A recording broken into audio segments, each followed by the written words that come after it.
Hello, my name is Justin Heider. I operate a guide service on the entire Lake Winnebago system and the Bay of Green Bay. Today we're going to be out talking about fishing with planer boards, particularly detecting strikes and figuring out just when you have a fish on. This can actually be a little tougher than it sounds, especially when you're trolling very slowly with baits such as crawler harnesses. So that's exactly what we're going to do today. We're going to go out to Lake Poygan and troll crawler harnesses in the shallow water, and hopefully we'll give you some tips and get you some footage of a fish hitting a planer board, and you'll be able to see. So next time you're out on the water, you'll be able to tell whether you have a fish on or not. The first thing you want to consider when you're talking about detecting strikes on a planer board is properly setting up your planer board. The first thing is when you buy a planer board from the store, it comes like you see it here, and the flag is affixed in the upright position. There's an add-on you can buy called a tattle flag. And what this allows to happen is when a fish bites, there's a spring here, and it actually pulls the flag down. Now this is not a cure-all to being able to detect strikes, but it is a good tool that you can have in your arsenal to be able to tell, if the flag starts to go back just a little bit, something might be nibbling at it. So it'll definitely help you out. If you do decide to go ahead and put the spring-loaded flag kits on your planer boards, the next thing to consider is the tension that you set the spring at based on what type of fishing you're going to be doing. There's a series of 5 holes that run up and down the front of the planer board, and these holes are where you put the spring. Now the holes toward the top are for the lowest amount of tension. If you put the spring into these holes, the top 2 or 3, your flag will go down very, very easily. Now if you put the spring in the bottom 2 or 3 holes, the flag will go down much harder. The reason for this is if you're fishing crawler harnesses with no weight or very little weight, you can lighten up the spring tension, and that way if a fish just grabs it a little bit, your flag will start to move. On the other hand, if you're fishing crankbaits that have a lot of pull on the line, if you had it set too light toward the top of the planer board, your flag would just be down all the time because the crankbait would be pulling it down.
When you're trying to detect strikes on a planer board, there's 3 main things you need to consider. The first thing you need to consider is the board's position in relation to the rest of the boards that are out on that particular side of the boat. So today we're fishing with 3 boards on each side. So you look at the other 2, if you feel like one might have a fish on, you look at the position of the other 2 that are out there, and if the one is lagging behind, there's a good chance there's something dragging on there, whether it's a fish or a weed or whatever. But you need to look at the lineup, and if one's falling behind the other ones, there's something going on with it. The second thing that you need to look at is just how the board is behaving itself. Does it look like it's being weighed down by anything? Does it look like it's sunk down in the water slightly?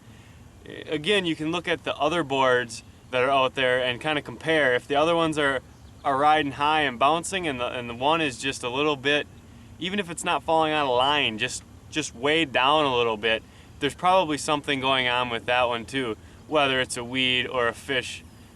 And the third thing that you can look at is the flag, like we were talking about before. It's not the only thing that you should look at, but it's definitely a tool that will help you. So if the flag is down, or if the flag tips down for a second then comes back up, you know you probably got a bite, and if you're fishing with live bait, you're going to need to bring it in and check for bait. But if you keep your eye out for those three things, position in line, how the board itself is acting, and what the flag is doing, you should have no problem detecting strikes.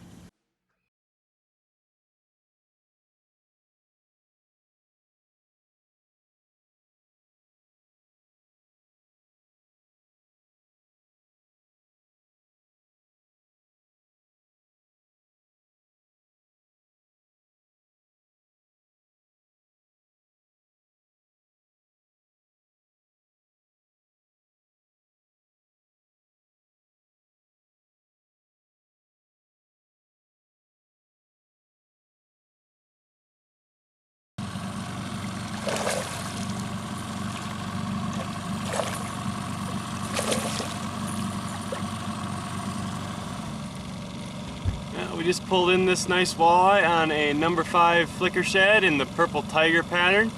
It's a good sized fish, 18-19 inches probably. I think that one was about 35 feet behind the board, but he really hit that board hard. There was no mistaking that he was on.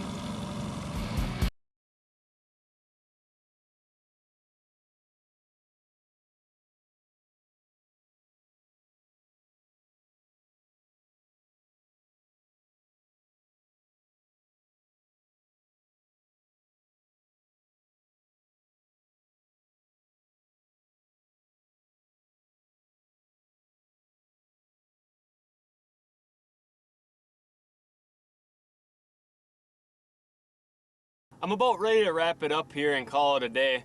We had a very successful morning. We pulled in a lot of walleye, a few white bass here and there, and even a couple of catfish. There's just one more thing that I wanted to mention when it comes to watching your planer boards, and that is, today we picked a very calm day to come out and do this, so the strikes are a lot more obvious. On days where there's a lot of wave action, it becomes much more difficult to detect the strikes, but it is important to remember that they still look exactly the same as they did today. There's just a lot of water splashing around them. So you got to take what you saw here today, and even on the wavy days, the boards still go back just like they do on the calm days.